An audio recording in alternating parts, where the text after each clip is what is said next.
I just want a massive rework of Steve. A lot of his ideas are cool, but executed terribly. I agree. I think, like, in theory, I think Steve is, like, a cool character.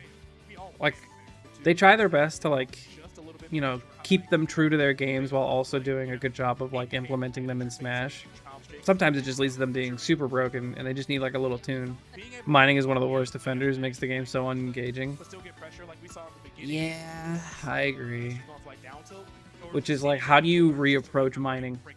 It's like, how do you reapproach that? Like, that is Steve's thing. Minecraft, come on. You can't get rid of, like, mining as a mechanic, so, like, how do you change it? How do you fix it?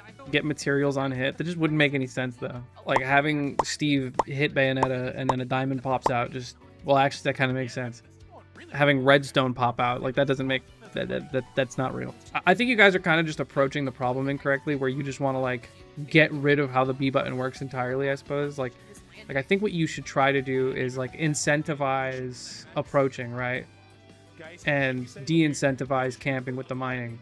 So, like, leave it as a mechanic, but don't make it as strong. Like, the materials that you get from mining, like, aren't as, like, polarizing.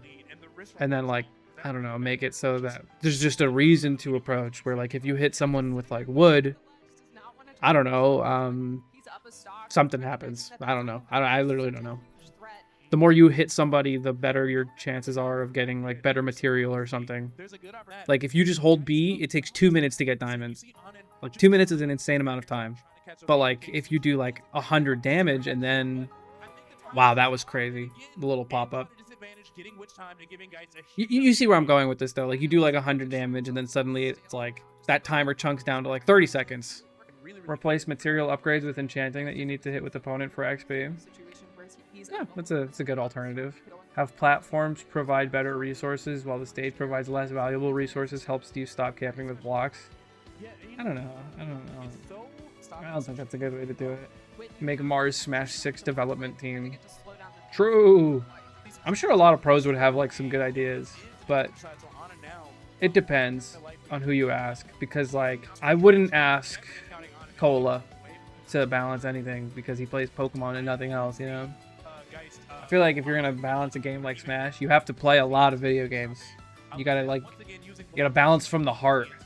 I just wish he didn't keep his materials after he died. That's something that definitely should be changed. It doesn't make much sense. I feel like they were all just like, all of this works for Steve. All of the mechanics from Minecraft should work for Steve. And they didn't once consider, like, I don't know. You can get hit by your own TNT, and I feel like that's the only thing that they considerably balanced. Or thought about as far as, like, stuff like that. Like, you shouldn't be able to keep your materials on death because that's not in the game, you know? It's weird, too, because they clearly put a lot of thought into his design as well. So, like, they thought about that, and they decided that he should keep his materials on death, which is curious. I don't know why they would think that. I genuinely think because he's paid DLC, they just wanted him to be a bit better, so they put that in. They just left it in and didn't think much of it. Why can he place blocks in the air? Can't do that in Minecraft. I think that's fine. I think it's totally fine that he's able to do that, because, like, again, you have to implement him in Smash somehow. And if, like I feel like that's a good, like, crossover into Smash, is being able to put blocks in the air. Why didn't they realize how ridiculous Bayo Smash 4 was? Like, how did that get past any testing? I'm sorry, what? I don't understand the point you're trying to make. I think I might have missed something important.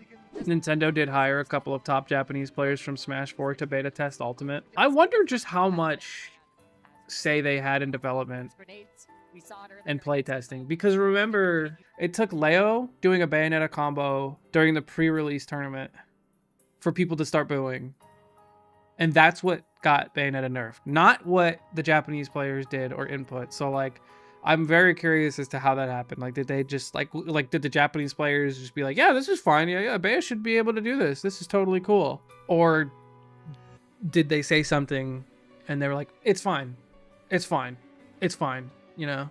And then that happened. Very odd. I'm telling you guys, if I'm a developer, if I get to playtest Ultimate, I'm not letting them figure out anything about Zero Suit. If Zero Suit has a broken Zero to Death where she can infinitely stun her opponents, I'm not telling anybody. And I'm going to wait until the final patch of the game to start using it. I'm not going to be like the Steve players who just, like, for some reason, just like, look at this game-breaking tech we can use. And they're like, patched or banned. Game industries don't give a fuck about anything but bugs when playtesters play. I see. I didn't know that. So they don't. So it was playtested just to see if it worked. They didn't actually get any input on anything. That's stupid. Like you invited professionals, like competitive professionals, to play your game, and you didn't want them to have a singular hand in balancing. I'm assuming you're correct. I don't know again if that's true. Maybe if Tool was not auto-select, but more of a pick dependent on situation via selection wheel, like Monado. You can mine only with pickaxes, but can only build... can build only with axe, so you can swing with all but sword. Okay, that's a lot of words, but I'm just going to say that it would be cool if he had to pick which tool he upgraded. I feel like you could have just said that if that's what you were trying to say. But that would be pretty interesting. Keep everything the same, except he can only upgrade one tool at a time. And if he dies, he loses the tool. And it would just like auto-select whatever highest tier of tool you have. So like if you have a diamond, you like make a diamond pickaxe, and then like you have enough gold to make a tool, you can make like a gold sword or something. That would just be like another interesting layer of design, while like, again, it still caters to like pros and casuals, because it's not a hard mechanic to understand. The meta often takes time to develop, so I don't know how much hiring 10 pros during a beta test would really help. You are correct about that, yeah. But like at that point, why would you hire pros? I guess I don't know what their history like in working in the gaming industry is. So maybe it's just like, oh, they are already like in the field, you know? And we need playtesters, so let's ask these guys. But I feel like at that point you just hire actual playtesters. It's just weird to go out of your way, presumably, to pick professional players. I really like the idea of selecting a tool to upgrade and not just all of them off of one diamond, because that is not how that works. In fact, it's not even close to how it works, but again, you have to wow at that.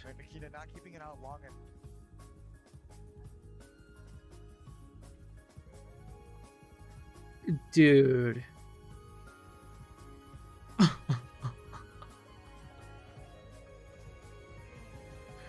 Dude. You're kidding. But not able to dash attack for sure. Who? Oh man, huge pivotal stock. Who's gonna take this first? Who will? It's hard to say. I am fully so good. And maybe we take Steve under the hood, and maybe we fix a little bit of those hitboxes. Maybe we add some more sour spots. Wouldn't they have to make diamonds easier to get if it takes multiple resources to upgrade? Yeah, I would be fine with that. They could make diamonds the same. They could make it very like 1 to 2 a stock, depending on how committed you are to the diamonds. But you don't lose your tool upgrades after death. What about that? See, that would be fair, I feel like. So then by like stock 3, you probably have a full set of iron unless you're getting toasted.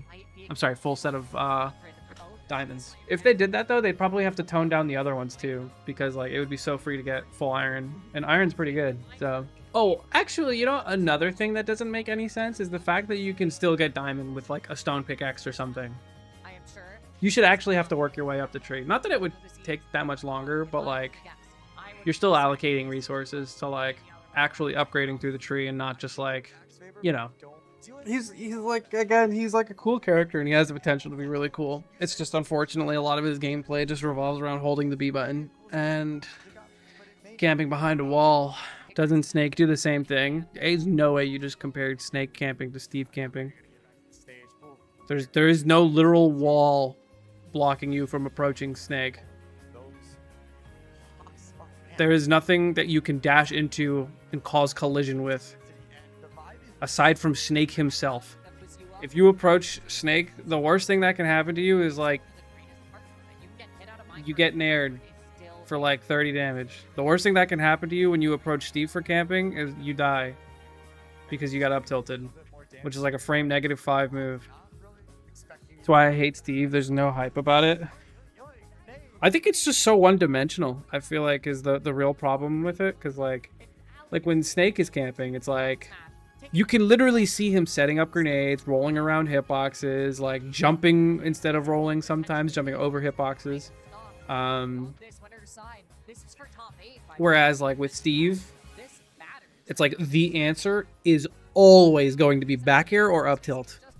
Grab if you're feeling crazy. Like, you know, no setup involved, no cool beans, no nothing. Yeah.